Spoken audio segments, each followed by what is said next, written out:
Hello and welcome to Open Timelines. I'm your host, Sebastian Martin, and today we have Alfred Lambremont Webre with us. Alfred Lambremont Webre is a futurist whose book Exopolitics founded the science of intelligent civilizations in the multiverse and expresses a positive timeline for Earth.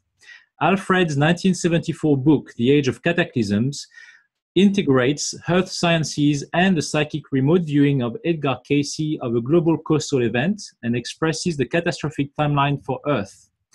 Alfred is also the chairman of the Mars Anomaly Research Society, educating about life on Mars. A graduate of Yale University, Yale Law School, and a Fulbright Scholar, Alfred has taught economics at Yale University and constitutional law at the University. Alfred is also a director and a faculty member of Exo University, a non-profit educational entity for continuing online education in exosciences, sciences, and exopolitics. You can reach him at exopolitics.com as well as exouniversity.org, the continuing education in exosciences, sciences, and exopolitics. Alfred, welcome. Thank you. I should probably tell the audience exactly what happened. So I was supposed to be interviewed by you today and not the other way around. And because I had a very strange encounter while being in America and attempting to interview Laura Eisenhower for this kind of show, I was bombarded with lots of interferences, and I felt that I had to cancel the interviews and go back to Canada. And I also made the decisions to cancel all of my interviews based on the experiences I had. And I emailed you, and you then suggested to reverse the roles of me interviewing you for your memoirs that you just wrote. And I had to go through, I think, about 700 pages of text. But it was very enlightening and very rich. I have to say that you had such a full life. I mean, it's just incredible what you had to go through. I feel humbled by your experiences. And at the same time, I was also interested to see that you had your first encounter, extraterrestrial encounter in 1973.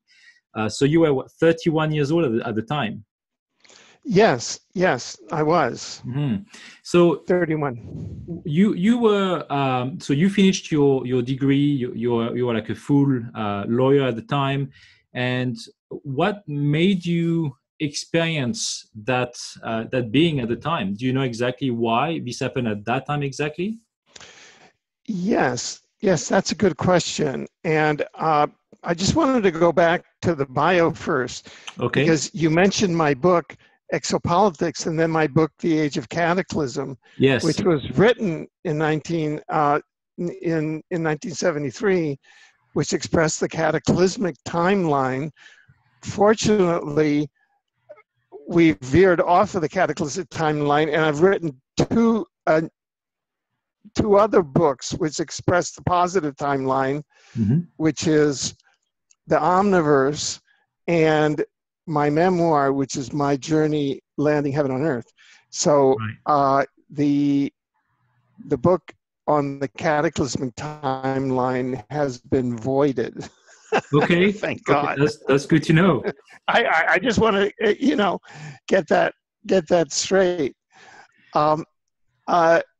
So let me go back to your question, which is a very good question. It's both man proposes, God disposes, right? That type of a thing. And toward the end of 1972, I was then the general counsel of the Environmental Protection Administration in the city of New York. And, it was a very, by rationalist, positivist, third density time-space standards, conventional standards, it was a very exciting time. The environmental movement had just started. It was in an exciting metropolitan jurisdiction, New York, one of the leading cities at that time. The mayor was Mayor John Lindsay, who was, he was wanted to change things and had brought in Jerome Kretschmer, and we were at the leading edge of the environmental protection movement. Okay, and I was the general counsel, and I had a whole number of lawyers, and we were crusading environmentalists, and we were writing all sorts of advanced laws. Privately, I was undergoing the consciousness revolution. I had gone to Woodstock, which had happened at that time, which is the music revolution. We had been involved in protesting the war. I had been involved in the consciousness revolution. I had gone to Ram Dass' house up in New Hampshire and meditated with him, and had all kinds of experiences there from a meditation point of view. And toward the end of 1972, I could see internally that the rationalist positivist answer, all we need to do is change the laws and everything will be okay, is not the answer for our planet, because we live in a multidimensional reality. And I was reading books at that time privately outside of my work, like Psychic Discoveries Behind the Iron Curtain by Ostrander and Schroeder. They would soon become my colleagues because they were published by G.P. Putnam's, who would become the publisher of my first book in the multidimensional area. So I was kind of at that toward the end of 1972. And at that time, coincidentally, John Lindsay decided to run for president of the United States. Jerome Kretschmer decided to run for mayor of New York. So all the people that had brought me in to do all this changing decided to advance themselves in politics, in third density politics. And that's not where I was going. I was going into the multidimensional world. Mm-hmm. So as the New Year's changed, I said, I really want to leave government. And I was looking for a multidimensional change, and I was looking for somebody in parapsychology, in extraterrestrial affairs, and as it turned out, my cousin Ann Weber was a psychotherapist at the Karen Horney Institute in New York, and her colleague Barbara List was a psychotherapist there also. And her husband, Dr. Philip List, was a professor of experimental psychology at Rutgers University, but he was also a parapsychologist. So they introduced us, and at the beginning of January, we went to a party at their apartment on the Upper West Side on West End Avenue, and we met there, and he was an expert in parapsychology, in extraterrestrial affairs. He had just been to the Nenki Institute in Poland. He had had contact with interdimensional ETs, and suddenly we fell into this conversation, which was amazing. And then, so I made my decision over the next couple of weeks to really say, I'm going to hand in my resignation, and I'm going to go full-time freelance into this new area, because I came from a family. My grandfather was a professor at Tulane and had written some of the leading edge books on evaporation and made a number of inventions. So I come from a family where people, really live by their own wits from an intellectual point of view and write books. It's very familiar. So I just took my grandfather as a role model. And that's what I did. I handed in my resignation and began an intellectual partnership with Dr. Philip List. And at the beginning of February of 1973, my wife, Teresa, she has since passed over, a very wonderful soul. She was a Peruvian Chinese, and she was an architect by profession. And we lived in a loft in in the south of Houston area in New York. It was factory lofts that then were changing over into artists' residence. And so we had taken over what had been a warehouse of religious objects that was filled with barrels, that were filled with gilded holy cards of Jesus, Mary, and Joseph. Mm-hmm. So we had to clear those out. And then Teresa designed and built a very beautiful multi-leveled space that was later featured in New York Magazine. I kind of want to set the stage of it, kind of a super modernistic, multi-level space in the middle of New York City's Soho district. It's kind of surreal. So she had to go at the beginning of February 1973 to Vermont. She went up there to design some ski houses, and I was left alone with our then 2-year-old son, Freddie. Mm-hmm. And it was late at night, and at that time I was jumped into the new field, the new multi-dimensional field, and I was busy researching. I was following the path of the scientist Sir Isaac Newton. I was decoding biblical prophecy, hermeneutics, trying to correlate different things. And suddenly, it's like I was inside of a presence, a multi-dimensional presence, which enveloped me, and we began to communicate telepathically, but with a very high emotional tone. And so we were communicating telepathically, and I was kind of like, whoa, what is this? Were you able to see anything? No. It was like if I was inside an unseen presence. And at the same time, I knew that these things existed because I had been studying about ET contactees. And so I knew at the same time there was a part of my brain that was observing and participating. And so we started talking back and forth, but it was a very powerful, I was kind of in a reverie, I would say. It was a very, the intellectual power of this entity was more powerful than my entity, than my brain. And did you feel any like buzzing or sounds beforehand, or electric, static electricity, something changed in the room other than just hearing? No, it was like my memory is that I was sitting at my desk, and then all of a sudden it was like I was kind of taken over, or not taken over, but sort of enveloped. And so that it was, my attention was taken away from the book and paper I was working on, and I was like engrossed in this telepathic conversation. Mm-hmm. And then I remember asking all of a sudden, who are you? And then it said very slowly, it said, I am the Holy Spirit.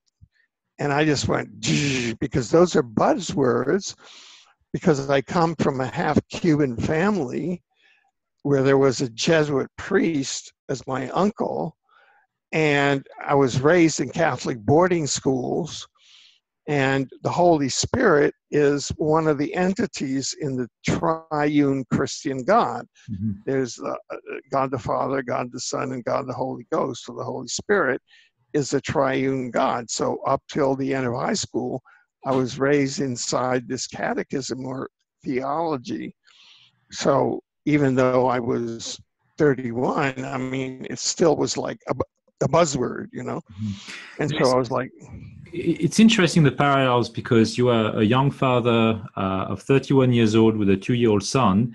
And when I had my experiences, I was 35 years old with a 1-year-old daughter. So, there you go. And I was not anticipating any of this, and I was not studying metaphysics or paranormal whatsoever. I was not that whatsoever. It just approached me a different way, not as a Holy Spirit, but as a Pleiadian. So that's very interesting. So you had that kind of expression of the Holy Spirit through you, and then what else did he tell you? Can you explain? Yeah, I will. Well, then remember, this is 1973. So then, and then I said, well, who am I? Because, why is this thing happening to me? Okay. Mm-hmm. So then it said, thou art Peter, and upon this rock I will found my church. Okay. Now this thing knocked me out, Mm-hmm. because that's a direct quote from a passage in Matthew, in the Synoptic Gospels, in the New Testament, where Jesus is founding his church, supposedly. I mean, there's all sorts of historical disputes as, did Jesus really exist? If he did exist, are the Synoptic Gospels correct? Was Jesus crucified? I mean, we could go on with all that historical. Mm-hmm. However, that's what this entity said to me, and it I mean, it was a real mind jammer for me, Right. I mean, interdimensional encounters like ET contactees, I know that the history of it, for those of us who study it, the ET contactee is always, there's a large number of them that are always charged with a, quote, messianic mission. Mm-hmm. They grab them through whatever psychological triggers they have. So I guess at that stage, 31 years old, that's a typical age. Jesus was 31 when he did his public mission. 30 to 35 is where awakenings typically happen for the male. There are studies of that. Mm-hmm. Spiritual awakenings typically happen from 30 to 31 or so. I guess that was the trigger or the story that entity or whatever decided would grab me, right? Mm-hmm. So, and do you think that perhaps this entity, introducing itself as the Holy Spirit, may have been something else altogether? I have spent the last 40 plus years in which I did not advertise this. This is the first time that I've really come out publicly, and I've had over 40 years in exopolitics and ufology. Mm-hmm. With a book and publicly talking about it, because I figured it would completely sideline and derail. I mean, some of my stuff is so far out that it would derail a lot of my work, some of which is as a judge, some of which is, on very frontier stuff anyway. Mm-hmm. And this would be like, the cherry on the cake. It would say, this guy's a fruitcake, and we're just not going to take him seriously. So it's not until now, April 19th, 2017, and there's a story behind this that goes back to 2017 of why I did that I'd like to, at some point in our interview, just take a short time. It's just a short story as to why I wrote this book and why I published it, which wasn't supposed to happen until 2025. Okay, I had a timing. I wasn't going to publish this until 2025 when I figured that nobody would care at that point. But I was pushed to publish it, to write it in 2015, and I was pushed to publish it now. I mean, I pushed beyond what my original plan was. Well, to get back to your story, so I said, thou art Peter, and upon this rock I will found my church. And that threw me back emotionally. I mean, my heart started pounding. I really, I was kind of really at the edge, because I grew up a committed Catholic. I have to say that. I went to boarding schools. I was a very serious student. I was always like, I was one of those guys who was at the top of my class. I studied hard. I don't know if people have been to boarding schools, but in my I era, have. yeah, so there's a lot of hazing that goes on, at boarding schools. It's a tough life. Mhm. And for me, the only way that I felt I could like protect myself was to study hard and do well. And that was my protection against the bullying and the hazing that goes at an all-male Catholic boarding schools. And I went to a number of them in Florida, in the Washington, D.C. area. In fact, in the Florida, I went to a Benedictine boarding school where they kicked out a number of the monks at around Christmas time because they had sexually assaulted a number of the young students. Mhm. So it was a very tough environment. Yeah. So you also mentioned in your experience that you also had missing time, which is something that I've experienced as well for 2.5 hours. I was not aware of it at the time, only when I picked up my tea and I saw the clock, and that's when I realized that I had some missing time. But to me, the conversation I had felt like 15 minutes. How long did it feel like for you when you were in conversation with the Holy Spirit? This event happened around midnight. Mm-hmm. And then I think I concluded and kind of woke up and went to bed around 4 or 5 a.m. So I think I had missing time in there of 2 to 3 hours, which would have been from 2 a.m. to 4 a.m. maybe, or 1 a.m. to 4 a.m. And over the years, because I spent so many years just silently speculating about it, because I didn't share with anybody because it was so bizarre and outside of my experience. But basically, in that time, I was shown movies, like movies of the future, and I was given like a download of what my future life would be. But not that I could remember. I kept on trying to remember it, but it was like a briefing, Mm-hmm. And then during my life, I bumped into people who say, yeah, I remember you from the ship, and I'll tell you how wild it is. And we might get into this in our interview. I don't know, because part of what I cover in the book, I cover when this was in 73. By 4 years later, in 77, I was director of the President Jimmy Carter White House Communication Study, White House ET Communication Study. 4 years after that. That was directly connected with the Holy Spirit experience.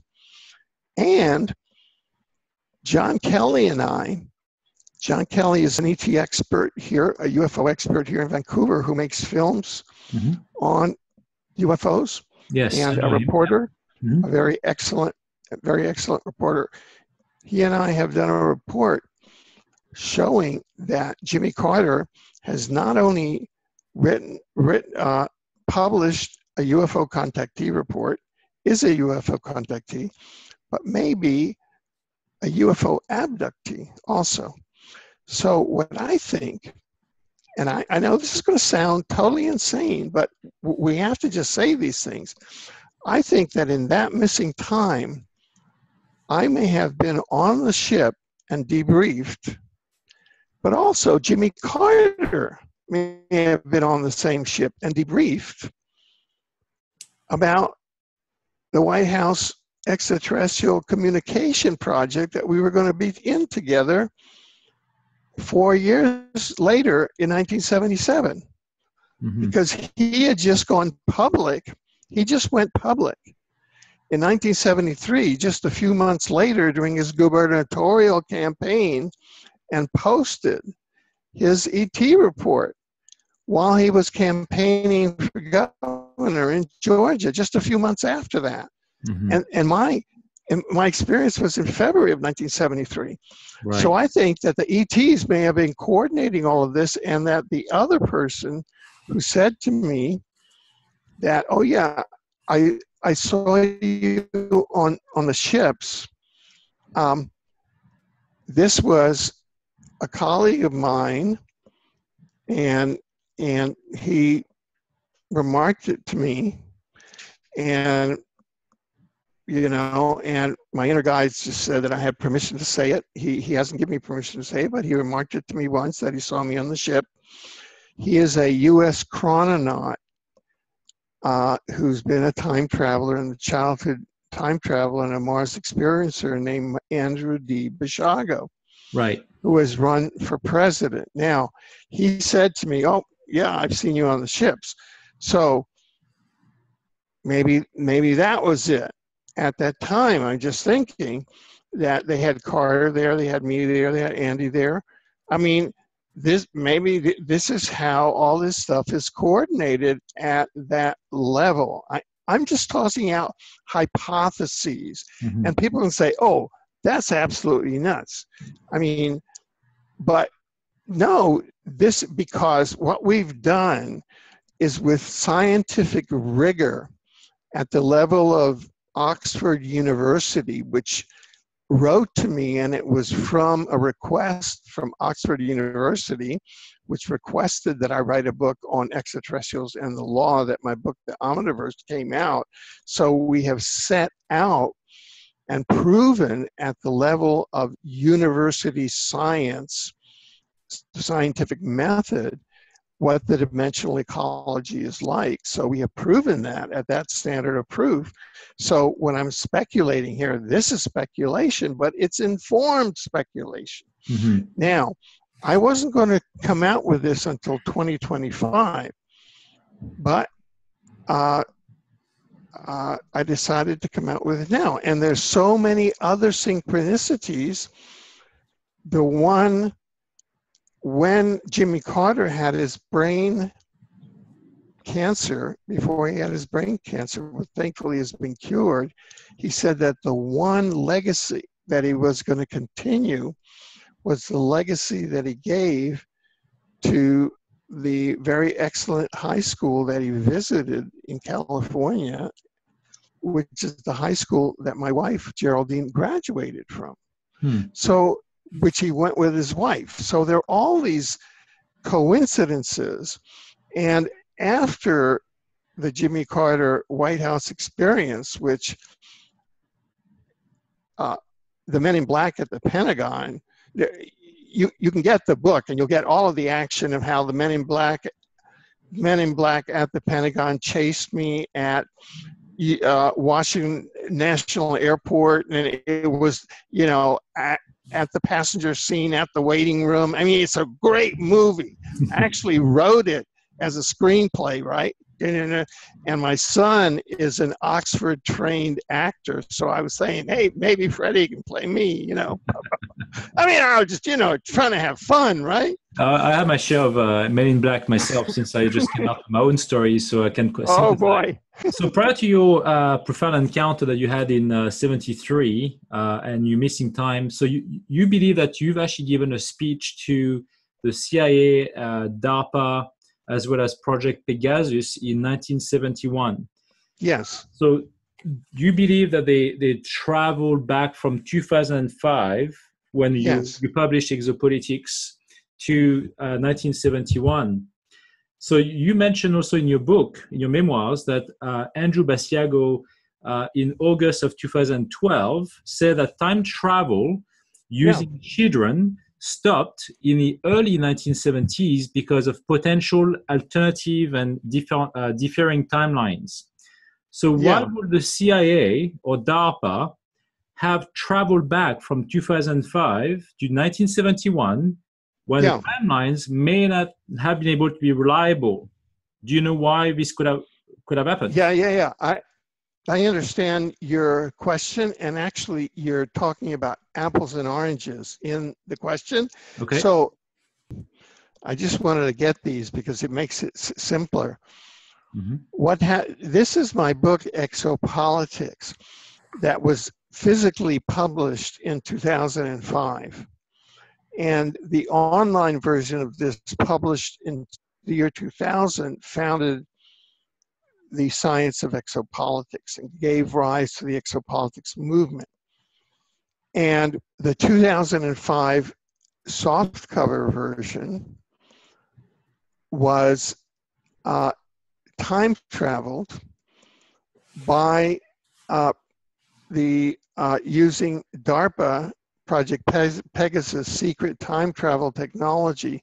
They time travel this book back to 1971 and even earlier to the Project Pegasus time travel project, which was run by DARPA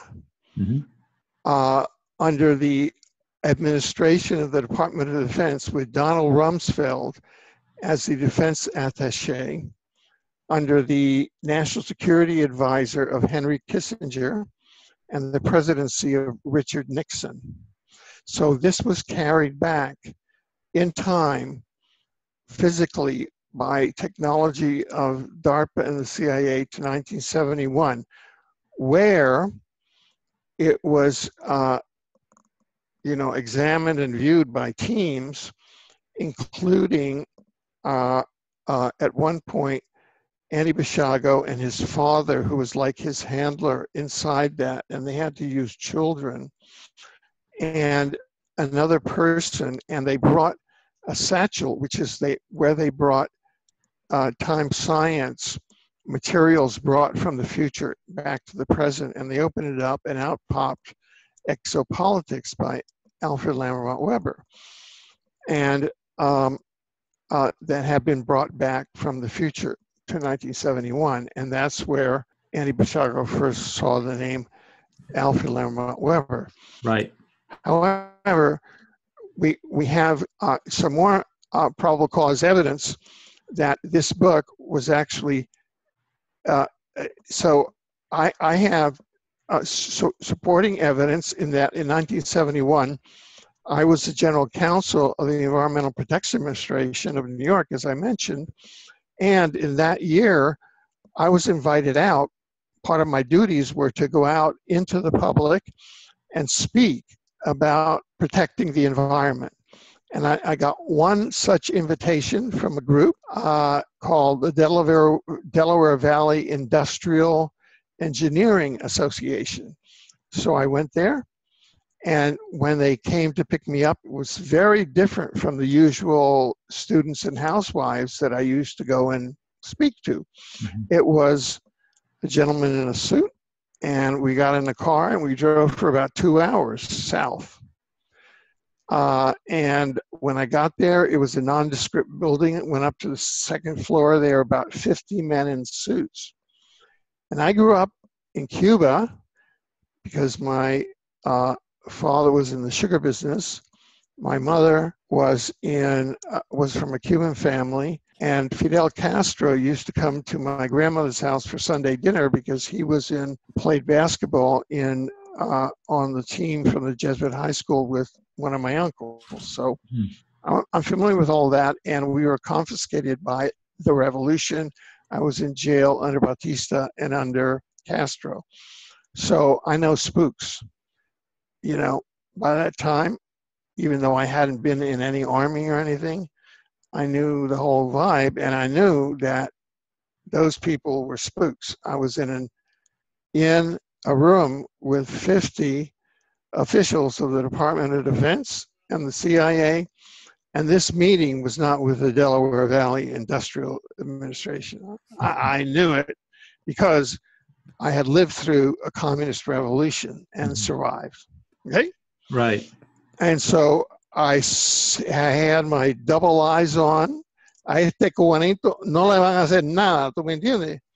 Which is Cuban for saying, hey man, I'm a little Cuban boy and you're not going to get me. You just have to say, you have a sense of like social survival, right? Right. So then I just went forward and I just played it straight, and I gave my best performance of And at the end, and during it, the members of the audience were making faces at me and trying to get me off of my game, right? They were going, like that. Really? It was real psychological warfare. So weird. They were gang stalking me, okay? And I just stood there like anything.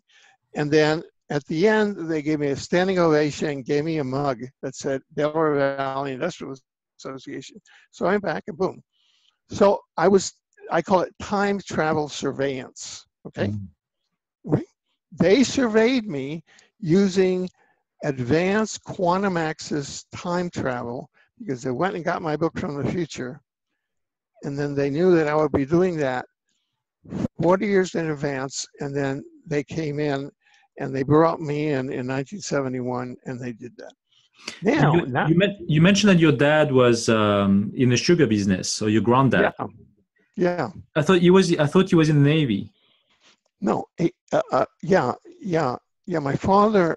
I was actually born at the U.S. Naval Air Station Hospital in Pensacola, Florida, on May 24th, 1942, because my father had been in NROTC, the Navy ROTC cadet training when he was at Yale University as a student.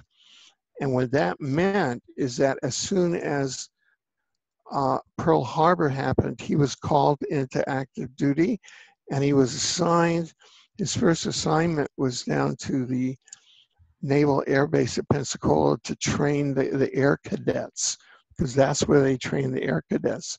So he was training the air cadets in something, but he was just in the Navy for the duration of the Second World War. And then he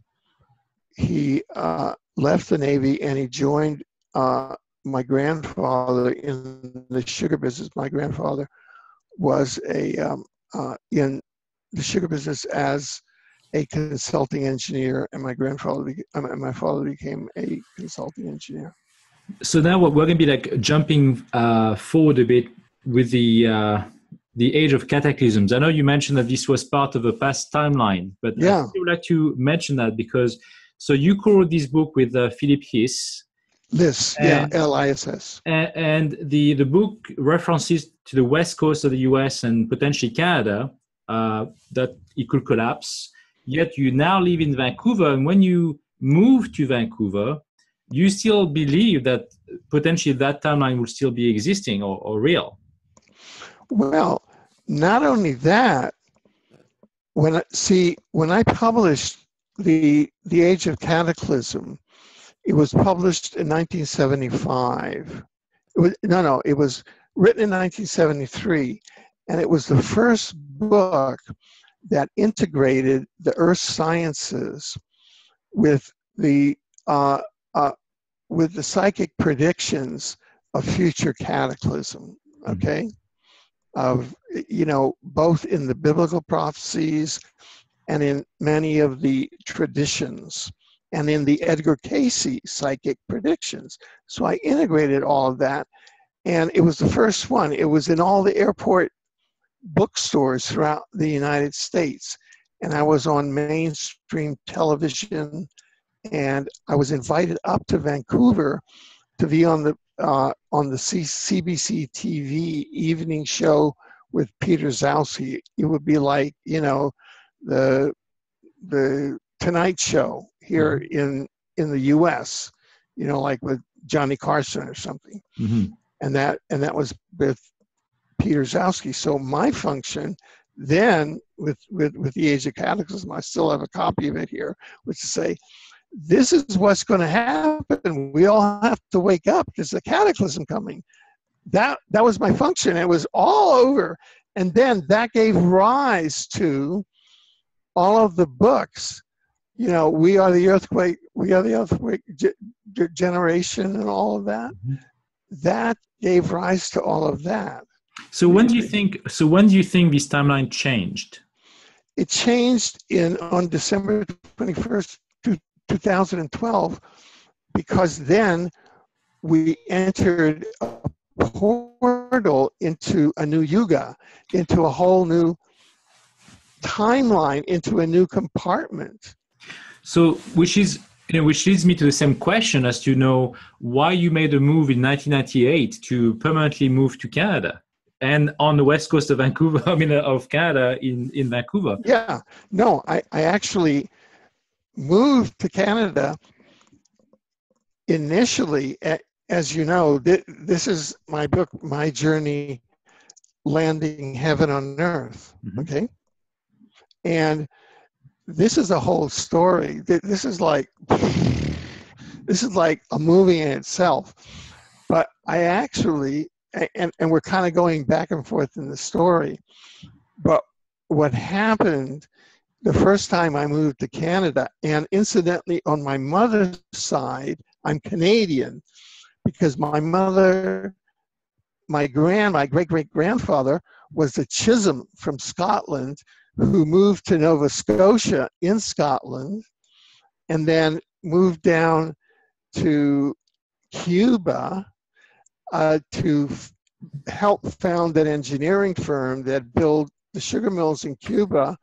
And my other grandfather and he became business partners there. You see that? So I'm actually a Canadian that came back to Cuba. Right. I mean, to Canada. I know, it's crazy. But, yeah, but look, so I actually came back to Canada in the 1970s and in the 1980s. I came back to Canada originally during the Reagan administration after I was invited here in Ontario by a spiritual group Kingdom of Heaven. Claimed, that claimed that they had been taken up as a group. 150 of them have been taken up in a spaceship as a group in 1976. We will get there along the line, but I would like to backtrack again. Yeah. So you said that the book was written in 1973. You moved to Canada in 1998, I believe. That's my second. Yes. Yeah, that's my current living in Canada. Right. So why did you decide to make the move? I mean, I've seen cataclysms of my own when before I had my own encounter, and I was really traumatized by it because I was seeing them almost on a daily basis and on angles. Okay, this is what happened. And again, you've asked a person like me why I decided to move to Canada. Mm-hmm. And the background is that at that time, Jerry and I were living at the Mexico-Texas border in Brownsville, Texas, the southmost city in the United States, right by the border. It was beautiful with a resaca, these streams, and we had everything. We were in a forest there. It was just beautiful. George Bush had just become governor. I had just met him there, shaking his hand. And one day I came back from work, and this was old growth forest. That's where James Audubon came through and drew all the birds, and the birds told me to move back to Canada to help save the world. Right. So this is what you wrote in your memoirs.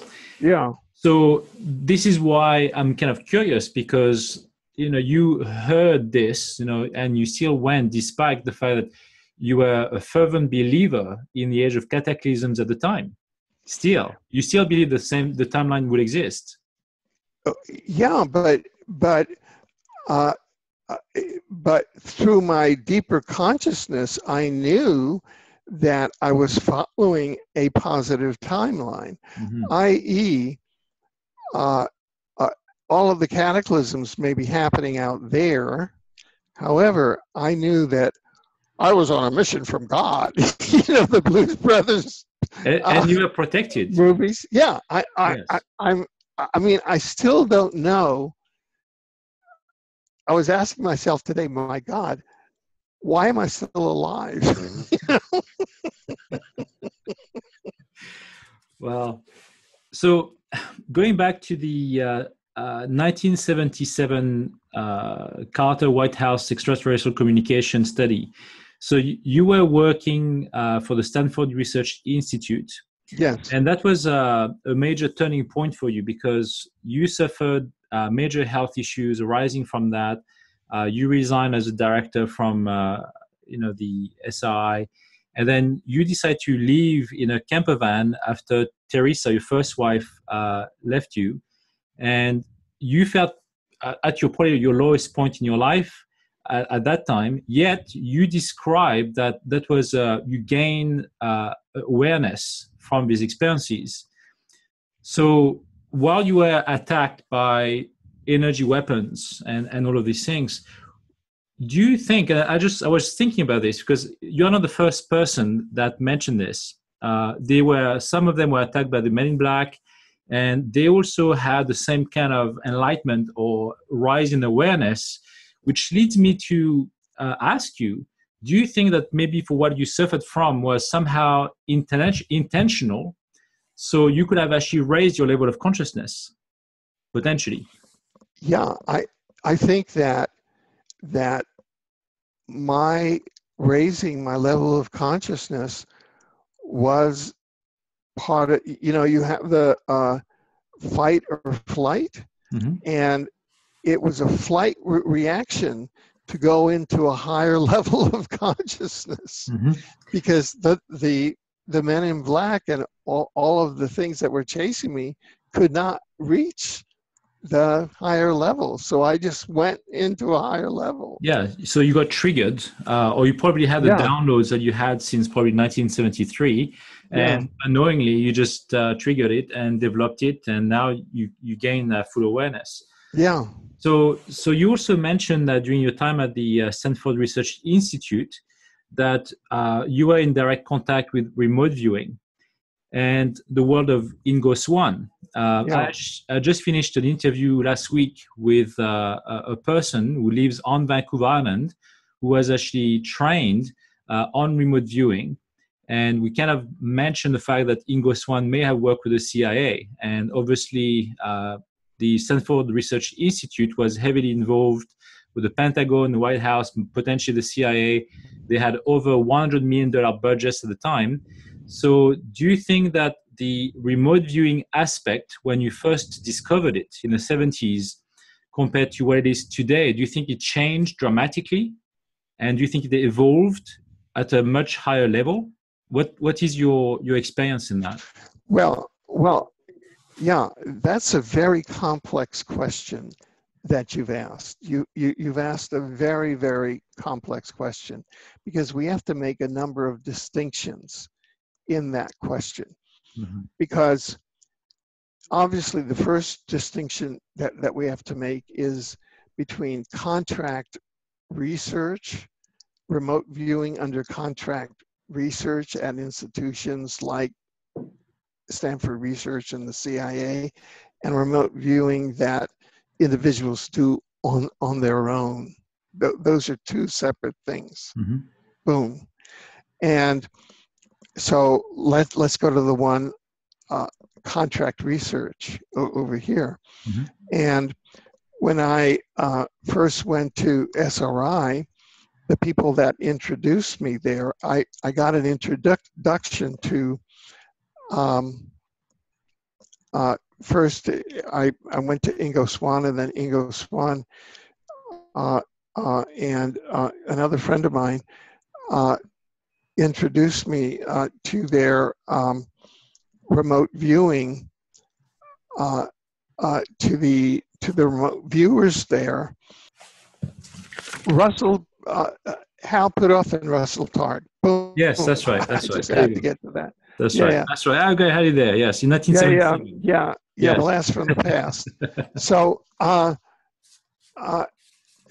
so I was introduced to Hal Puthoff and Russell Targ, and I went to SRI over the Christmas holidays and visited with them and described my proposal to do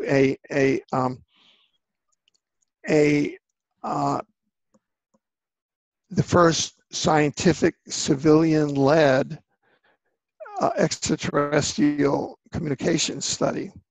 as opposed to a military or CIA. And they said, wow, you should do it in the Futurist Center. And he called up Peter Schwartz, who was one of the leading futurists there. There were about five or six futurists with Peter Schwartz. Now, Hal Puthoff and Russell Targ, it's very funny because Russell Targ's father was my editor at G.P. Putnam's, who was editing my book, The Age of Cataclysm. So it's a very interconnected world, right? Yes. Boom. So then Targ and Puthoff, their contract for remote viewing with Ingo Swann, who had introduced me to them, was with CIA. Okay. And so then I was introduced to the futurists to do the Carter White House extraterrestrial communication study. And I went and I met Peter Schwartz and I described it to all of the members there, and then was given an offer to be a futurist and to do the study, which I accepted. And the reason that I did it is that President Carter had sent me a direct messenger who was a prominent Atlanta attorney who met with me at the Carlisle Hotel because I had helped Congressman Henry B. Gonzalez get the House Select Committee started to investigate the assassinations of John F. Kennedy, Robert Kennedy, Martin Luther King, and Malcolm X started.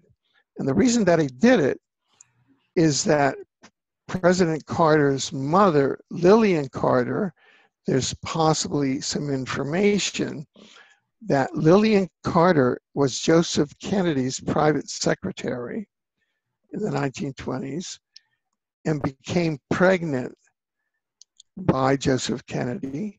And then Joseph Kennedy sent Lillian Carter down to Georgia, where she married a prominent man who loved her. And so Jimmy Carter's true father is the same father as John Kennedy's father. And John Kennedy and Jimmy Carter are half brothers. Okay? So that's some of the undercurrents in all of this.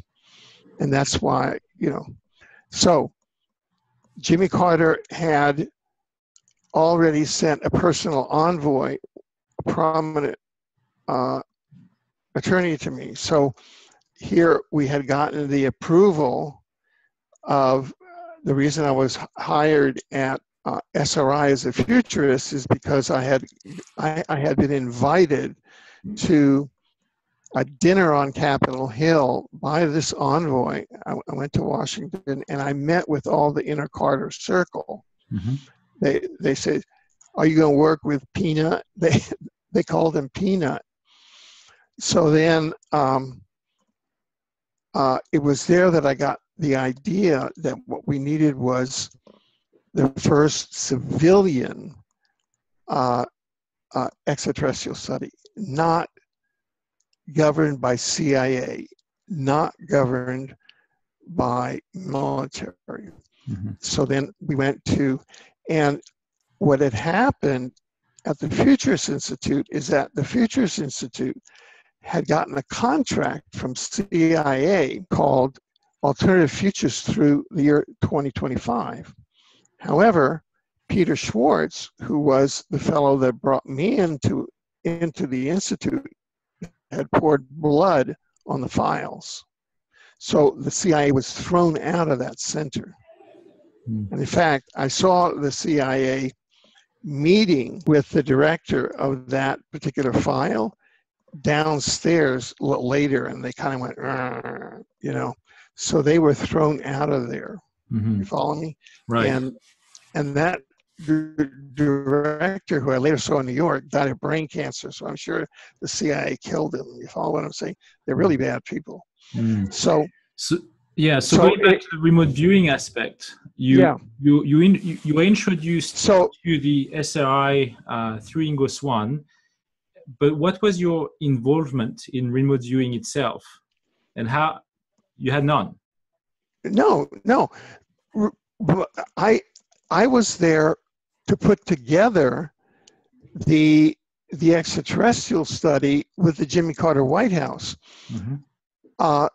It was, I just happened to meet with Pudov and Targ, who were doing the remote viewing center, and they introduced me to the Futurist Center, which then put together, Mm-hmm. I entrepreneured the Carter White House study out of the Futurist Center, which didn't operate on remote viewing. Okay. Perhaps if the Carter White House study had gotten underway, perhaps I would have subcontracted to the remote viewers to do some remote viewing as part of the contract. Mm-hmm. Because Courtney Brown, who has done a forward here, has already done interactive remote viewing with the Galactic Council for the Milky Way galaxy. Mm-hmm. So, of course, we were going to do remote viewing with the Galactic Council. We were going to reestablish relations for planet Earth. That was the whole plan of this study. Mm-hmm. And have you actually completed the study? No. What happened was I went there after it was approved, and this is all set out here in my book, including my affidavit, my disclosure project affidavit. Mm-hmm. Under the May 9th, there was a press conference held of the disclosure project on May 9th at the National Press Club, May 9, 2001. And that press release went out under two names, Dr. Stephen Greer, MD, and Alfred Lambremont Webre, JD, MD. It went out under two names. And what happened is, I was on a U.S. Senate panel for U.S. national security needs for the year 2000. This was in 1977. Mm-hmm. The other members of the panel were things like the head of the Defense Intelligence Agency. Right next to me was Senator Sam Nunn, et cetera, et cetera, et cetera. Mm-hmm. And out of that, I had to go meet with a U.S. With the Assistant Secretary of Defense on the issue of satellite weaponry, anti-satellite weaponry, which came up just this past weekend in connection with the North Koreans. Mm-hmm. So when I went into that meeting with the Assistant Secretary of Defense in October of 1977, I was attacked with direct energy weapons at the inner ring of the Pentagon, the E ring, and it was a very serious attack, and it was meant to disable me. So when you went in 1977 to the Pentagon, how much of the study have you ever started? I had started the prospectus of the study. I had enlisted leading scientists. I had the director of physics at Stanford University. I had a leading French scientist. I'm not going to mention his name, but he's been in movies and he's very famous. Okay, Yes, you probably know him. I know. Yeah. I had the National Academy of Sciences, and I had the White House had just approved it. They had just approved it. Mm-hmm. Jimmy Carter had just approved it. Mm-hmm. We had the Domestic Council of the White House had just approved it. And then you had a visit of Pentagon officials telling you there are no UFOs. And then after that, first I was hit with directed energy weapons at the Pentagon. Then I was attacked and followed by men in black at the Washington airport. Then I was going to meet with the district attorney. I went to New Orleans to visit my brother who was studying architecture at Tulane, but also to see the King Tut exhibit, which was in Washington, and also to see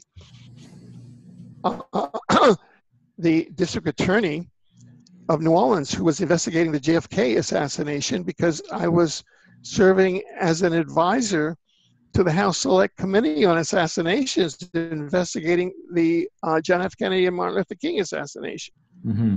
And then I was attacked with directed energy weapons again at the King Tut exhibit. And then when I got back to Stanford Research Institute, I was called into a meeting with a high-ranking official, I think he was the vice president of SRI, and the liaison with the Pentagon liaison with SRI came in and said, this study is not going forward. If it goes forward, all the studies contracts between SRI and the Pentagon will be canceled. And they had $100 million budget, and that's probably $25 million would be canceled if my study went forward. So they stopped it. Mm-hmm. So now, personally, you kind of had a crash after that. Obviously, like, you know, your funds were shut off. You resigned from the SRI, and you decided to go to Canada, and you ended up at the Kingdom of Heaven. Well, that's after a long circuit. I went to Africa, to West Africa, to visit my parents in the Ivory Coast. You know, I was kind of getting over all the physical damage that happened with these directed energy attacks. I went to Mexico as a journalist. I covered the Pope's visit there. I covered Jimmy Carter's visit there. I covered the president of France, Giscard d'Estaing. Yeah, it was a whole thing. And I was in cosmic consciousness then. I mean, the directed energy weapons threw me into a cosmic consciousness. And ever since then, I've had the consciousness of my journey landing heaven on earth. Because I felt that it was the dark forces that really were interfering this, because they were trying to keep humanity down. Because Jimmy Carter was ready to go forward with reestablishing deep communication with the rest of the cosmos. I really think so. Now, based on the fact that you also helped Pierre Lévesque at the Kingdom of Heaven when you moved to Canada in Ontario. 25 litigation cases. You collected a default judgment against the government of Ontario that was $750 million. That was overturned at the end. But you still covered him until 1991, I believe. Is that right? So you are a minister within their organization, right? And now what you wrote, which is quite interesting, you said that it was almost like a cult, or it was a false prophet, or it was a manifestation of cosmic falsehood, is what you wrote. Yet you wrote this obviously in your memoirs, but then at some point in life, I think it was in 1991, which is when you stopped obviously covering his cases, you barely escaped the organization. There was an attempted assassination against you at the Kingdom of Heaven. And yet you got depressed over 2 years. And then in 1993, you went back to confront him. So could you tell me exactly why you decided to do this? I mean, you're a very sane person. You're a smart guy.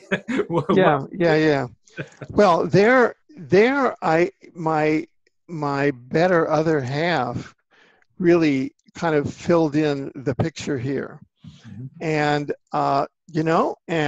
and so this is where readers have to read and decide for themselves. And what Pierre R. Levesque was for me was an incomplete from the Atlantean destruction, from the incarnation in the Atlantean destruction. Mhm. And we were both figures in the power world in Atlantis, and we were both involved in the Atlantean destruction. And we were here to relive all of that, and we hadn't finalized it, and that's what our time here was. It was a karmic relationship, and it was part of my fitting that out and part of my soul development, I guess, over the last 40 years. And that's part of learning, part of a soul development and enlightening experience. I mean, I didn't come into this world totally enlightened, and I think I state that in the book, and I'm not completely enlightened now, but I try to show, hey, this is what it's all about, Right. I mean, and saying that, yeah, I was in Atlantis, and I did have this thing with this guy here in which we, did it. And then my wife, who for a living does these kind of readings and, has been trained and has a fairly good track record, etc., said, well, look, think of it this way. Yes. I mean, to me, for what I'm reading through your memoirs from your experience there, this is after the facts. I understand that while you were there, you had a total different mindset. But to me, when I read it, it sounded like he had, Pierre Levesque had an ego larger than life, and putting himself God and seeing you as the Antichrist or his anti. To me, it was very, it was toxic. It looked toxic. And yet you stay there for 7 years. Well, it's a long time. Well, right. I did that because I was in exile from the United States. Mm-hmm. As I describe in this book, I was living in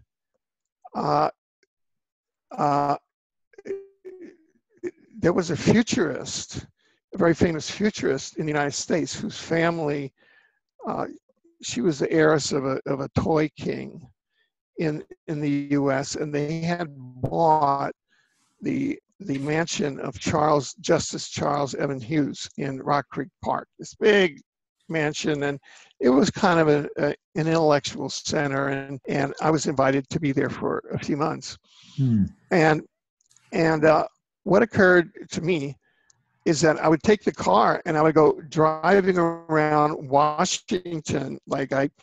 One event is I was invited up by a television station to go to a discussion to meet with TV producers up in Baltimore to talk about a program, because I just come back from Amsterdam, and De Waarheid, the Communist Party newspaper in Amsterdam, had asked me to be their U.S. correspondent during the Reagan administration. So I get back from that dinner and I'm going back to the house, and literally 10 Secret Service cars, these are light blue cars, surround my car, and I'm just driving along. I'm just a journalist. I mean, I'm just making my way, I mean, I couldn't stand that pressure. And so I exiled myself to this commune in Canada. They invited me up there for a weekend workshop. I went up there and they had a copy of my book in their library and seemed to say, oh man, you've arrived, and I said, okay. So it was a safe space, because every time I would go back to the US, if I would come in to an airport, literally 15 to 20 policemen, uniformed policemen, would be waiting for me at the airport gate to gang stalk me. Right. It was impossible to enter and to live in the US.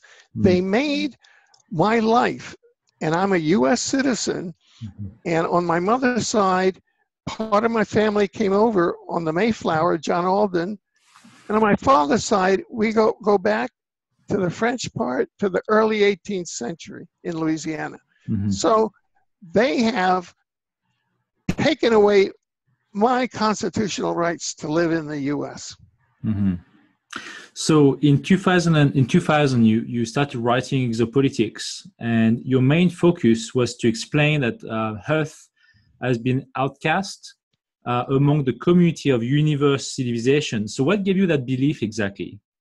You received telepathic communication the quarantine. No, what I did is that going back to 1973, starting with my studies at the end of 1972 with Philip Liss, during all that time, I was studying. And so in 1999, in 1998, we moved to Vancouver. We had an apartment in Kitsilano across on York Avenue, across from this beautiful red schoolhouse.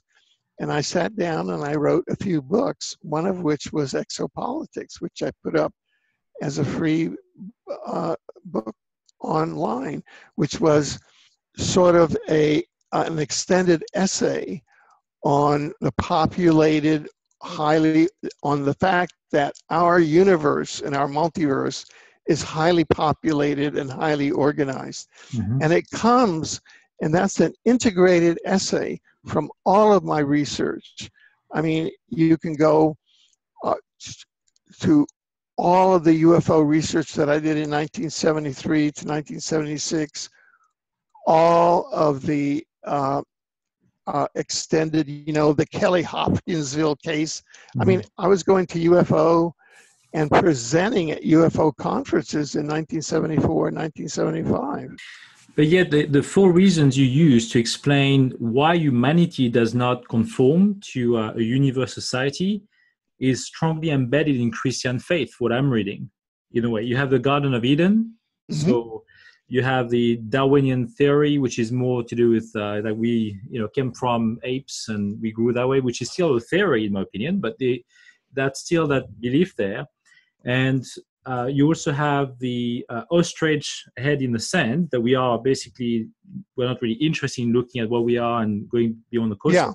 Oh, okay. And there's the conspiracy hypothesis, which to me, the two last components are more in line with what I believe and what I've experienced compared to right? No. So there is, and so I have made no secret of the fact that that for the Exopolitics book, which I wrote in 1999, not for the Omniverse book, but for the Exopolitics book, a large exopolitical source that I used for that was a text called the Urantia book. That's a cosmological model, not a blueprint, but some of the concepts there are from the Urantia book. Right. Yes. And you were reading that book probably back in 1973. That was the first time I saw it, but during an extended stay in Melbourne, Australia, in 1982, I think 1981 or 1982, in 6 months, I read the whole book in very, in a very, that is, I read it in a way that I cross-checked everything with what I knew about empirical data, and it seemed to me that there was a lot of information that was correct there, as well as a lot of information that wasn't correct. Now, you mentioned Dr. Stephen Greer earlier, and I could say that you mentioned also that the Universe Society of Intelligence planetary civilizations. I'm just reading, I'm quoting you from the book, is a highly organized and civilized interstellar government that would not attack Earth. Yet, we know that some of the warlike ET races exist. You have the Draco race, you've got some other ET races. So some of these ETs probably would like to enslave humanity rather than help them. So what do you think, the idea of a benevolent ET race will fit within the omniverse or the exopolitics, side of things, removing the negative aspect of them? No, I think that we are. This is my view is that this is one of the most impacted planets around, and that humanity is hanging on by a thread. Right, I agree. But we are still protected. Oh yeah, but that there's a great mix here, and not only by negative ETs, but by an inorganic invading pathogenic artificial intelligence, which is also part of the mix. Right. And then there's a basic struggle in the galaxy and in the universe between the negative reptilian and the human race, which goes back to Lyra. And so there's a struggle for dominance in this galaxy and in this universe between the reptilian and the human civilization. And it's being played out here very, very deep at the dimensional level, at the mind control level, and especially here, where on this planet, where we've had a rebellion at the dimensional level at the spiritual level, not only the material political level, but at the spiritual level with the Lucifer rebellion. See, that's where the Urantia book perspective came in, because Earth is targeted not only from the extraterrestrial level, but from the spiritual level. And by the spiritual level, I mean politically. You're Sebastian, I'm Alfred. Those are our incarnational avatars. That's our time, energy, space, and matter identity. However, we have underlying non-local entities that are souls. Now, I don't know the name of my soul. I just don't know it.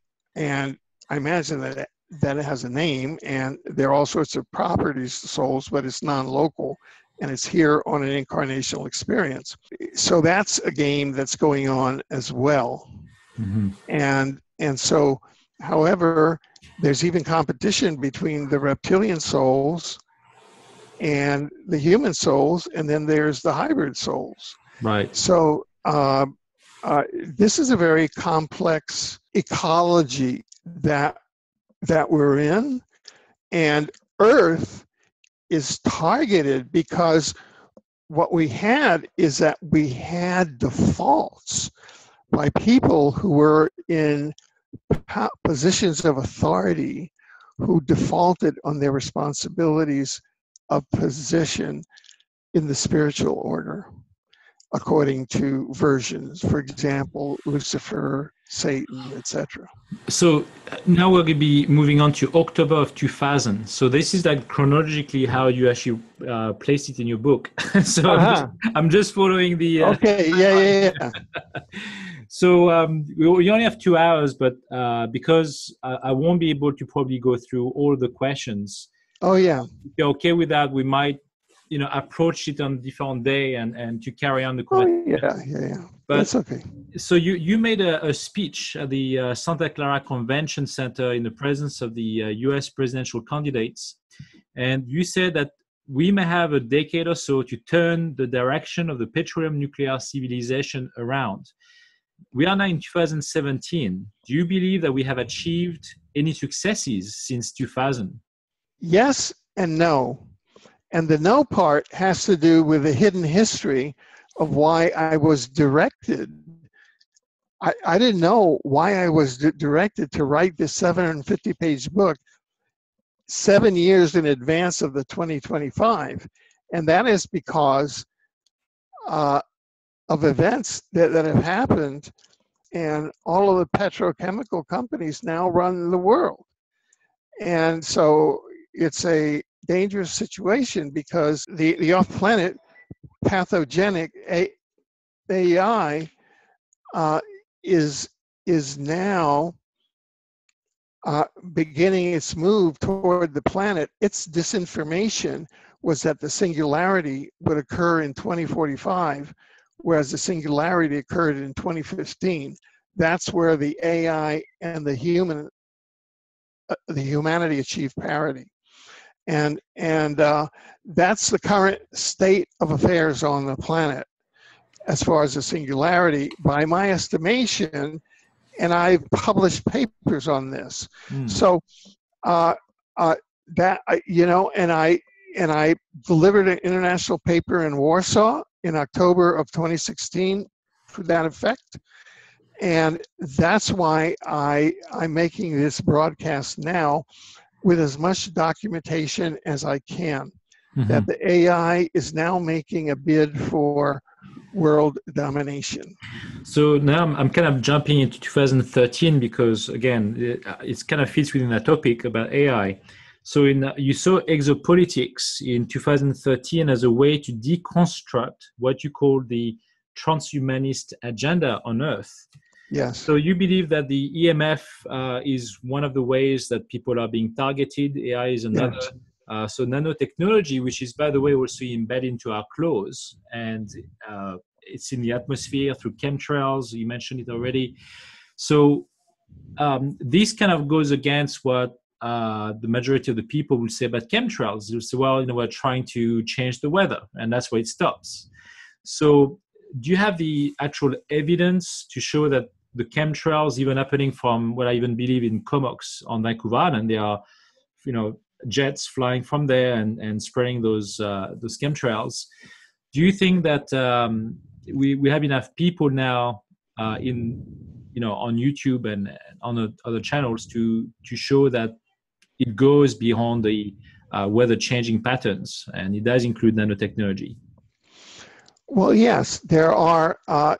All of this now has been demonstrated at international conferences that, for example, the chemtrails contain, and that 80 to 100% of humans are now infected with the nanobots. And what happens is that the chemtrails contain nanobots, which 80 to 100% of humans breathe in. They go into the bloodstream, they jump the blood-brain barrier, they deploy as implants. The implants then are entrained to the PPAI, the pathogenic artificial intelligence that is broadcasting software from HARP and is entraining the human DNA. The Morgellons nanobots in the chemtrails are such that through the wine spittle test, 100% of humans now have Morgellons and are being terraformed into, at the DNA level, into AI robotoids. Those that are not yet on the way to being AI cyborg, it's because they have strong minds, strong focus, and strong souls. And the people that can really, the whistleblowers, are being greatly attacked physically with remotely given diseases like cancer, remotely being attacked in their eyesight, etc. The warners, the kind of the canaries in the coal mine, are being exterminated. And this planet is on its way to being a planet of cyborgs, in my professional judgment. Well, my experience has been quite different, obviously, and I have covered that subject extensively through interviews too.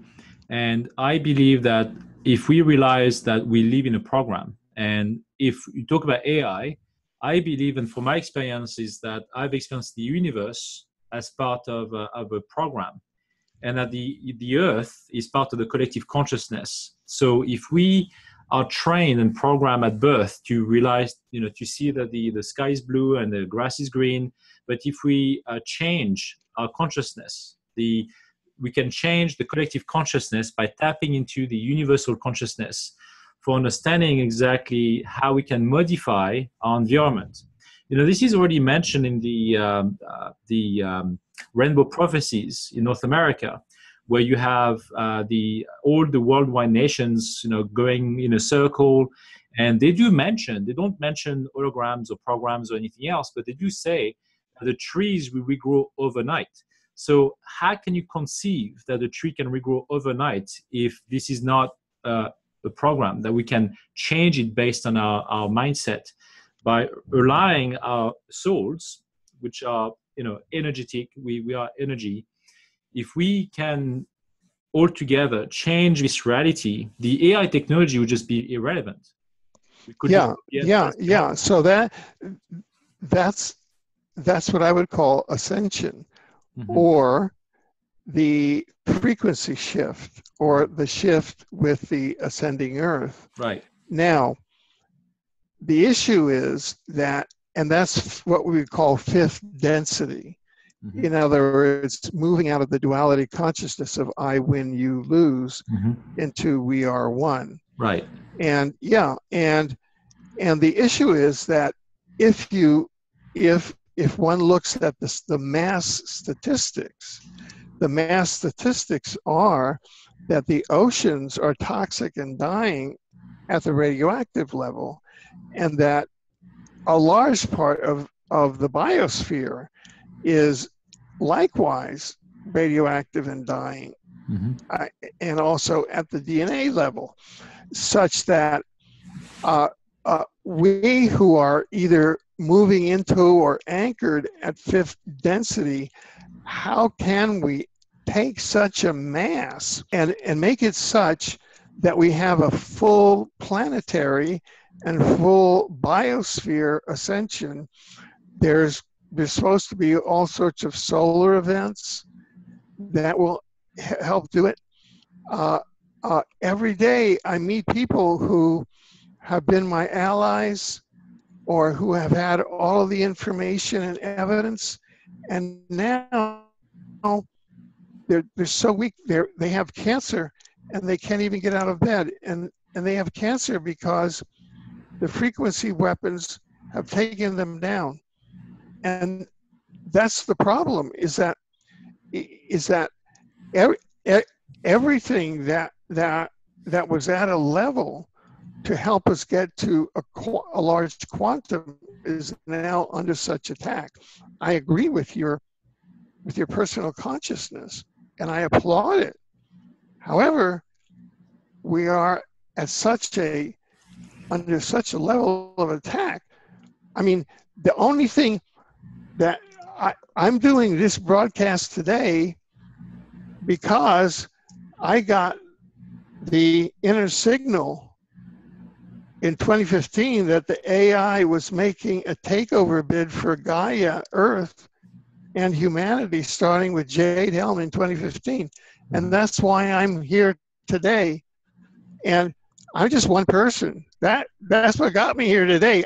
I wasn't supposed to do this till 2025.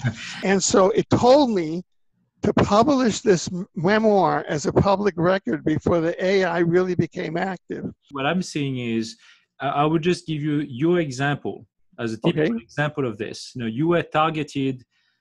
You felt that you had your full awareness arising from your traumas.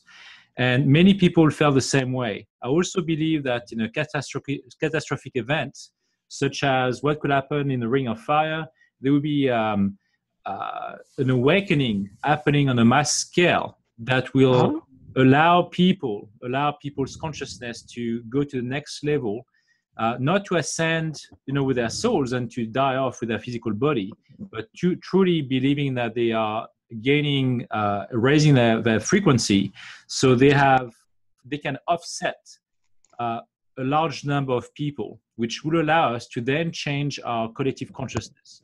That's what I truly believe in, and that's what I'm doing this in the first place.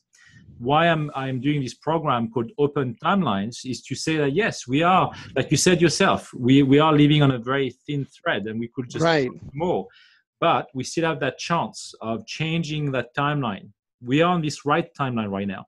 Despite that the AI is present, who cares? At the end of the day, we just have to, remove the fear, because that's how people die off. They live in fear. If we just I see. if we stay Okay, put, good. and we can just change that concept, we will be better off. Yeah. No, right. So the last half of the book is showing the positive timeline and setting out programs for creating a positive future. So Yeah, I would like to ask you something about the Mars accounts and Andrew Basiago, because yeah, it's a very important fact to me. What I'm more interested in to discuss is the quantum time travel machines that Andrew has witnessed and other witnesses and whistleblowers right. talked about. Because to me, that if we were able to use those technologies, I know this is what the Department of Defense has access to, and I'm sure beyond that, why then the government, the US government, is not able to change any timelines, including the disasters of Syria and North Korea? Why can't they just simply use those technologies to erase what will happen or what may happen through EMF disturbance in the atmosphere for basically destroying whatever we have in America or Canada? Why do you think this is not happening? Again, that's a very good question. And I think that there are a number of, and first of all, I have to say that I don't have access to classified information. Mm-hmm. So I can't give you an official answer, and I can't give you an answer based on correct data, nor have I taken any courses in time science, which are not available to the public. So I'm giving you just my best speculation. So there are a number of levels to that. One has to do one level of the answers has to do with the limits of time science and the nature of time, and the other has to do with who controls time and what I call the chronarchy, or the secret time travel government, because I believe that Earth and geopolitics, public affairs, and even down to a large level of private affairs in some cases are controlled by the chronarchy, which is the secret time travel government, because we live in a time-space hologram. And so far, humanity has fought for, with the Magna Carta and constitutions, for constitutional rights over space. I can move anywhere I want to, but humanity doesn't know that they're controlled in time. And so that's where they got them. And I discovered that because I've been manipulated in time, and I'm a constitutional lawyer. So, and I could have sued them starting in 1971 for illegal surveillance. Yeah, so first of all, the question that you ask is a matter of time science, because we know that all events in this time-space hologram are occurring now at once. They're all occurring now, and time is just, it's the technology of perception. Right. It's just how you perceive that.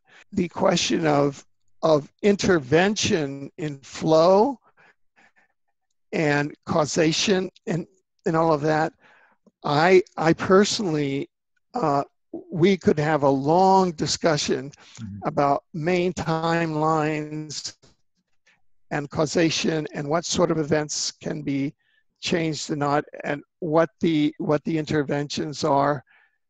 And it would be, just amazing. And in fact, we have Facebook groups that deal with that and with time anomalies. There are many. Yeah.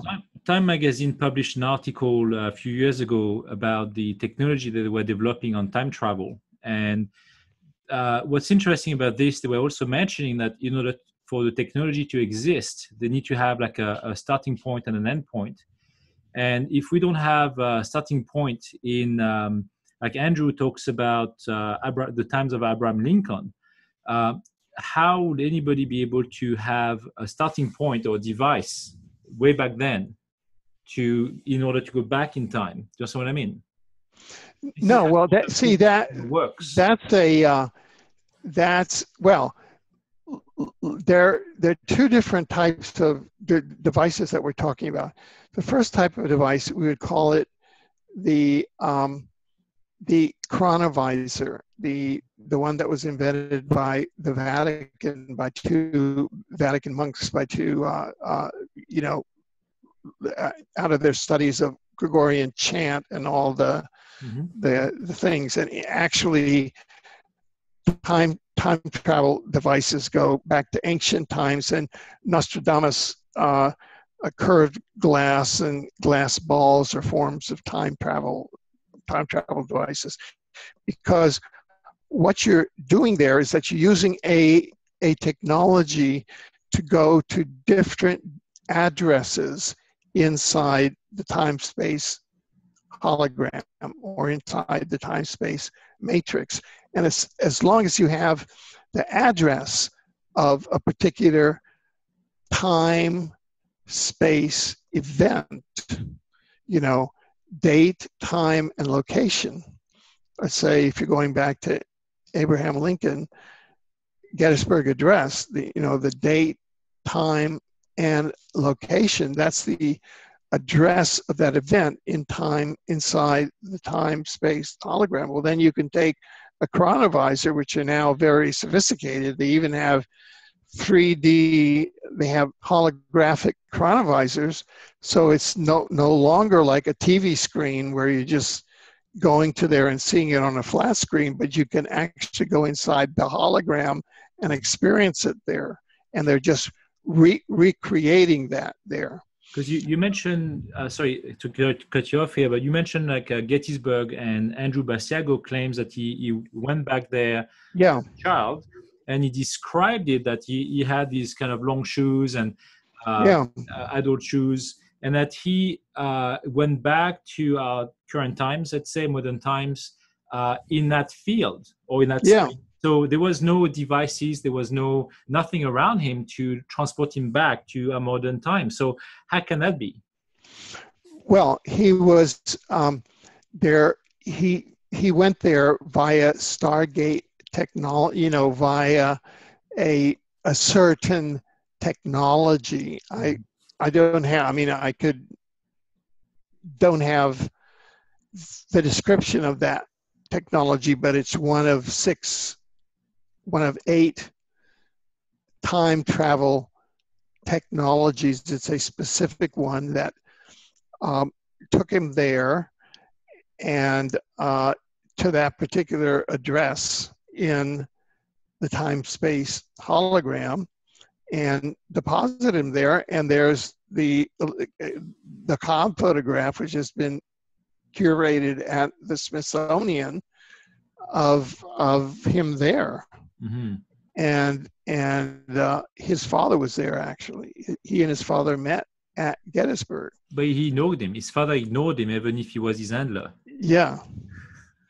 And also one of the key battles of the American Revolutionary War was won by time traveling in Andy and several of the children to advise George Washington of a strategic retreat. So, and he was told, and Washington later propagated that meeting as saying that he met with angels, but he met with childhood chrononauts from Project Pegasus. Okay. And so I would like to keep reserve that thought for our next interview, Alfred, if you're willing to do. Sure. We're already almost into 2 hours of the interview now, and I think it would be a good time to stop. Oh, good. Catch up, in the future. But I really appreciate the time that you Oh, spent. yeah. I really enjoy, like I said, reading your memoirs, and I'm looking forward to read some more of your texts and also watch more of your interviews. But I think I will have more questions for you next time. And Yeah, sure. until Yeah, thank then, you. I thank you so much. Have a Yeah, good day. okay, good. Bye bye. Bye-bye.